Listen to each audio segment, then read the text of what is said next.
Hey everyone, today I'm going to show you how to apply for a Zambia e-visa for tourism. This is helpful because you can complete the whole process online so that it saves time and you don't need to visit to any office. And before you start, one important thing to check here is whether you actually need a visa. So this depends on your nationality, your travel purpose, and how long you plan to stay. So once you confirm that you need a visa, you can go ahead and use the official Zambia immigration website. And when you open the website, you'll need to create an account if it's your first time. You'll enter basic details like your name, email, password, and other required information. After registering, a verification email will be sent to you. Just open your email and click the link to activate your account. So once your account is active and you log in, you'll see the main dashboard.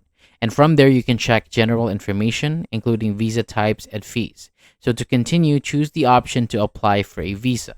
Then select the correct visa type for your trip. After that, you'll be taken to the application form. So in here, you'll need to complete all the required sections carefully. So this includes your personal details, travel details, and other important information.